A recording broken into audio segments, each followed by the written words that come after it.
Welcome back.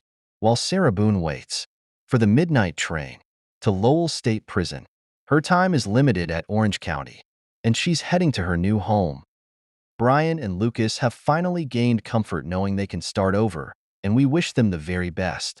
Today we're going to do another dive into the world-renowned top attorney James Owens and his good buddy, Tony Henderson. As we discussed on a previous video, these two are very good friends and have faced very heinous accusations. It's a surprise they still practice law, but we'll get back to that later. For now, we're heading to Milton, Florida, which is a very long drive from Sarah Boone and her circus.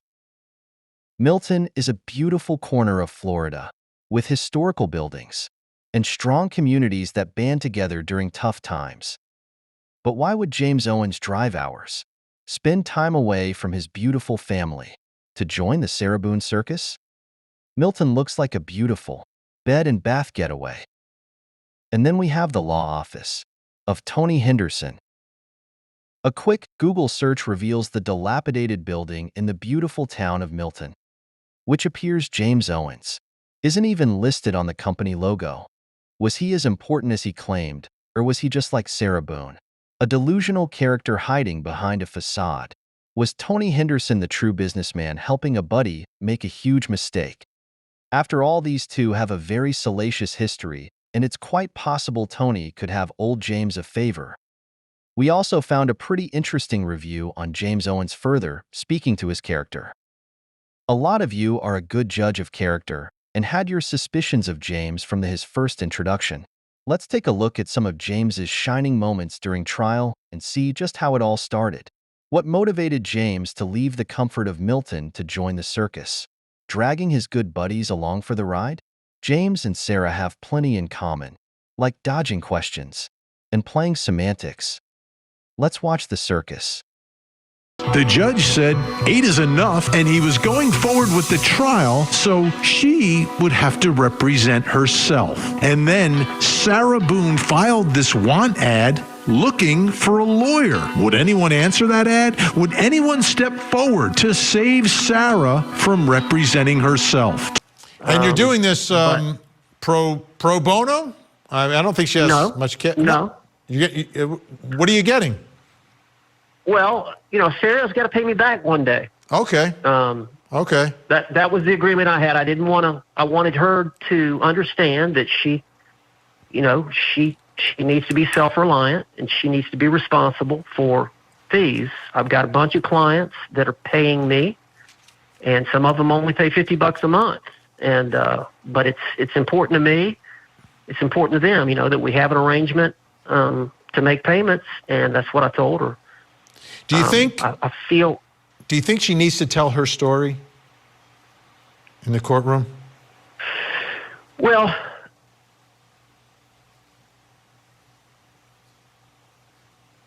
Sarah's a unique individual. Sarah Boone's entitled to a fair trial. I think that right's been compromised here today. I don't know who's scheduled to put the two detectives on the front row with the Torres family, the family of the victim. But they had to have known to tell them that the suitcase video, which has been around for 4.5 years, was going to be played during opening statement. And the state attorney's office or the sheriff's department had to advise them, or the victim's advocate had to advise them, that if they couldn't take it in front of a jury that's trying to decide the case, they needed to get out of the courtroom. Now, what happened here today should not ever happen. There should be safeguards in place. There's no room for this after 2 weeks of murder trial for something like that to happen. One of the Torres members of the family audibly, during the 2-minute suitcase video, expressed some kind of emotional reaction. I look back, he or she were bent over in agony, physical pain. The physical pain followed the audible announcement. You can't unring that bell. That's their responsibility to ensure that kind of thing doesn't happen, especially when they know they're going to show a video and the family of the victim is on the front row. I've never heard of such. I asked for a mistrial. Response. I've never heard of such a request. The victim's family has a right to be here. They were advised as to what will be used during closing arguments. I cannot make a decision for the victim's family and the homicide survivors as to whether or not they believe they can handle it. She clearly, or he, I don't know, couldn't, and I believe the appropriate thing was done. They left the courtroom. But again, to say this is intentional sabotage and all the accusations that continuously get made are unsubstantiated. And it does not warrant a mistrial. People get warned, and sometimes they misjudge their own emotions. I don't understand what test we are expected to run on homicide survivors. So the motion should be denied. Motion's denied. That was one disgusting moment that stood out during this circus. James seemed vicious, and it felt a bit personal. During trial, James was so unprofessional. And most importantly, he was unprepared. He wasn't even familiar with the case evidence. It appears that he was just happy to be in the spotlight. Here's another shining moment, when James was being a show pony and seemed to be out of touch with the facts of the case.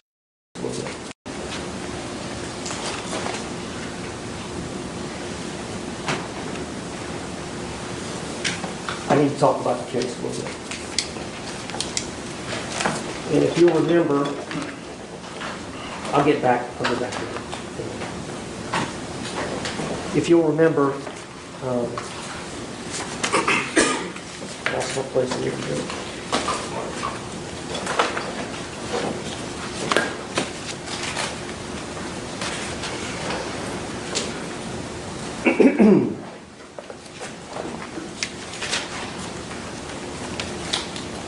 Let's start with the witnesses, and then I'll talk about Seth. The police knew what was going on.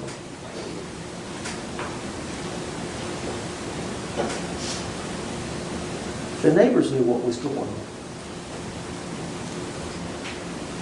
The state attorney referred to these pictures, that I was going to rise up and show these pictures to you. Overruled. You may proceed.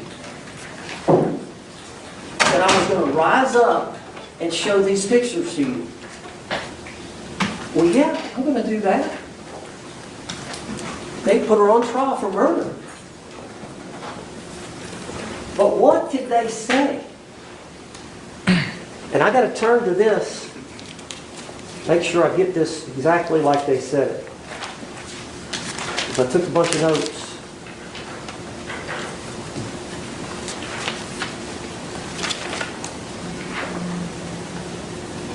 Let me make sure I got this quote.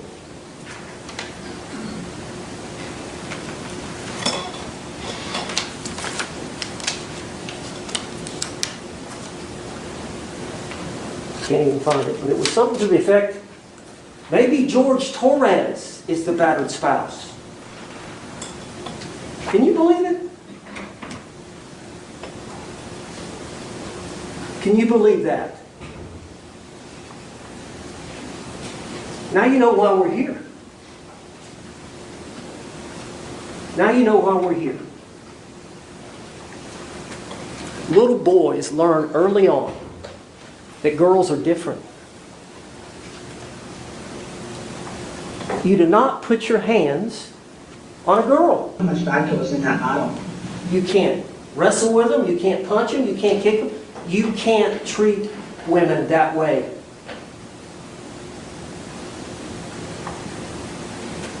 When you become adults, I don't care what she does to you. You're I don't care what despicable. she says to you. If she gets in your face, whatever she does, you do not have a right to hit a woman. No, sir.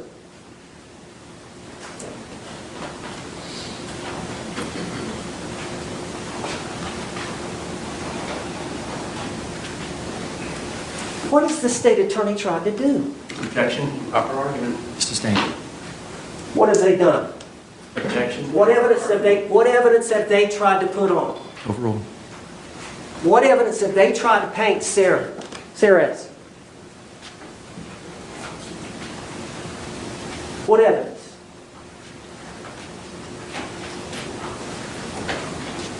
You know, this ain't the 1900s. This is 2024.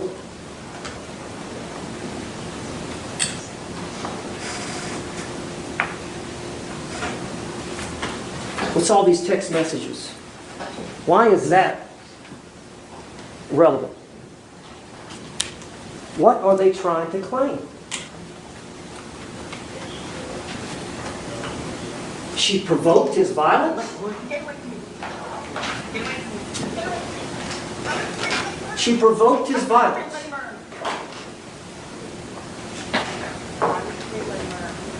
Isn't that what they've done here in this trial? Sustained.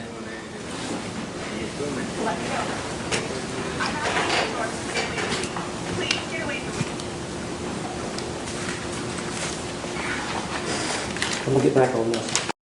But just wait. There's more. I assume they're going to say she overtly zipped him up in the suitcase. I assume they're going to say he was asking to be let out of the suitcase and she refused. She failed in a duty to act. Later on, she went upstairs and fell asleep. So it's either an act or an omission, but they're claiming an act or a series of acts led to the death of Mr. Torres, which they have alleged was directly caused by Sarah Boone's actions or non-actions.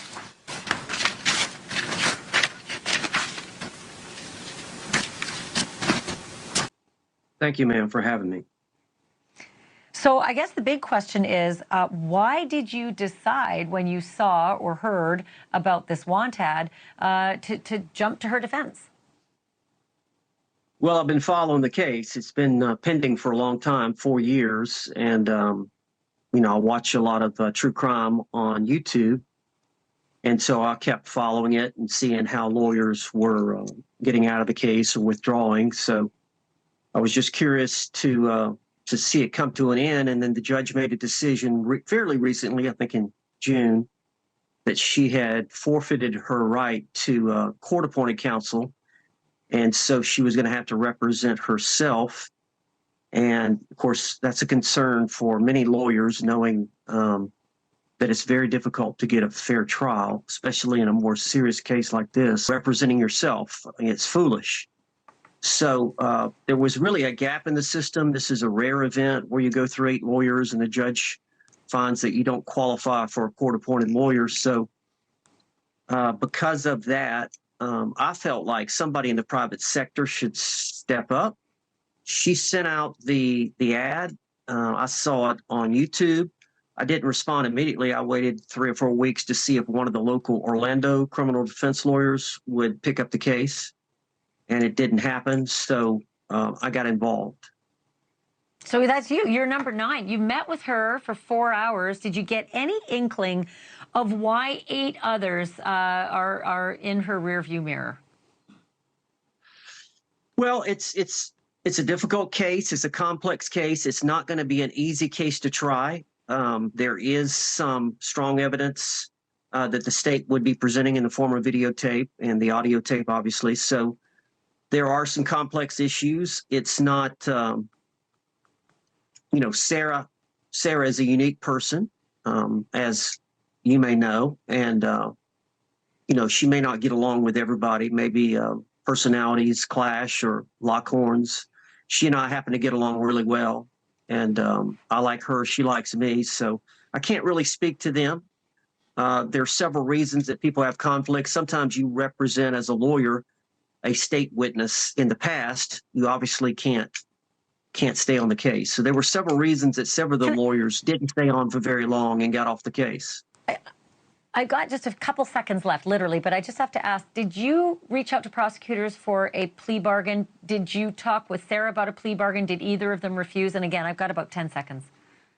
Yeah, I mean, while I was on the way up to see her, before I'd even talked to her, I reached out to the prosecutor just to see what their posture was on the case. So that happens with any case. You want to know where the state is. Was it no?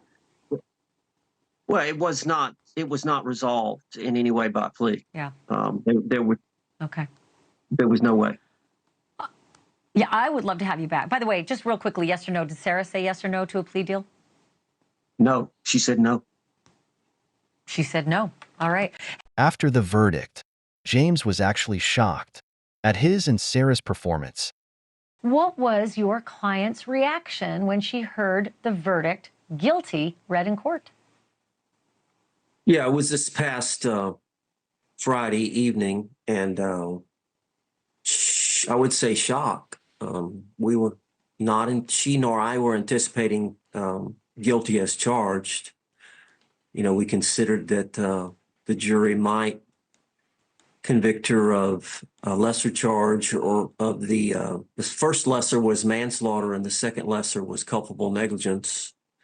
So yeah, she was in shock that they found her guilty as charged, which was the second-degree murder. I'm struggling to figure that one out, because I had made a bet that the jury would come back under 2 hours, and they did. I found her wholly dislikable all through the entire process, from the moment she was arrested to the moment she was convicted. I can't imagine I'm alone.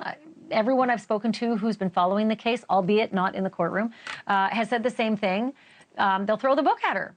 Why did your client and why did you feel that wasn't going to happen? Well, she actually did pretty good on the stand if you watch her testimony.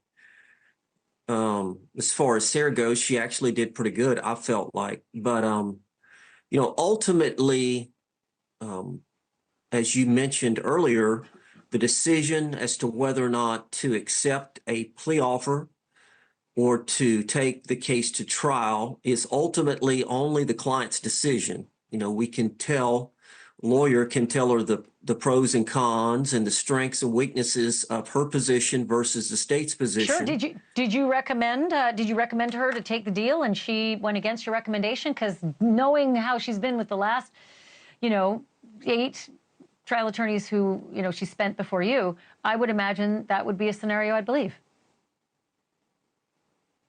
Well, we talked about it in depth, and I try not to give my opinion initially. I want them to try to make the decision on their own, and then if they ask me for my opinion, then I give it to them based on Did my. She?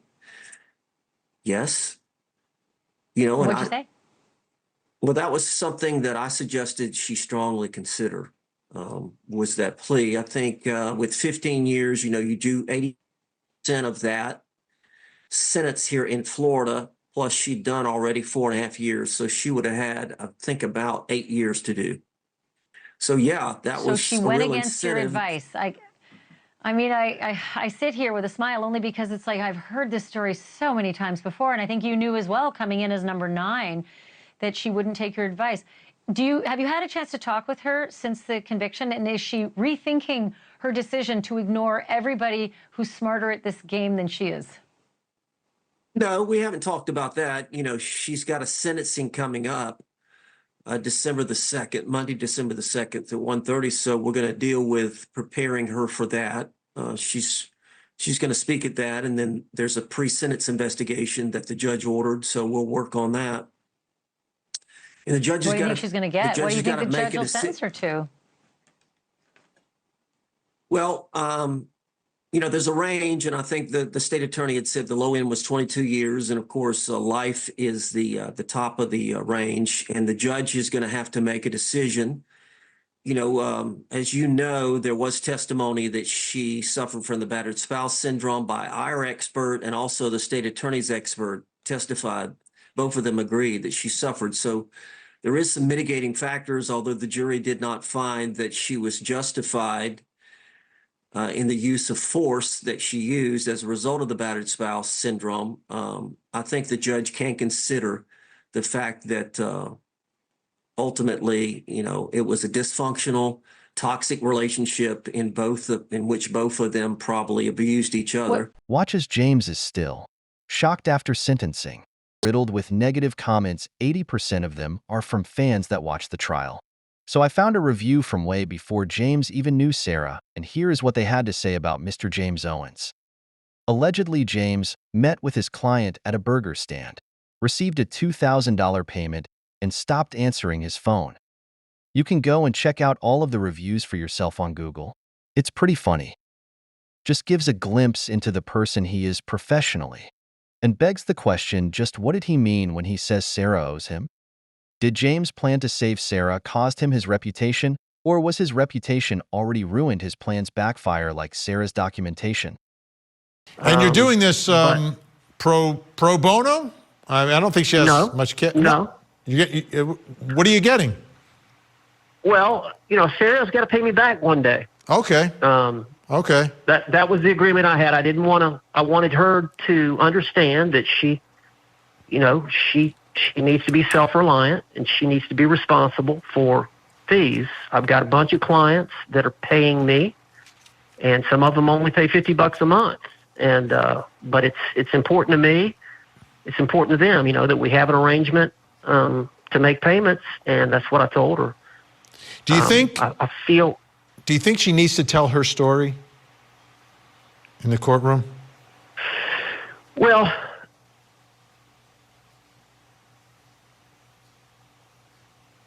Sarah's a unique individual.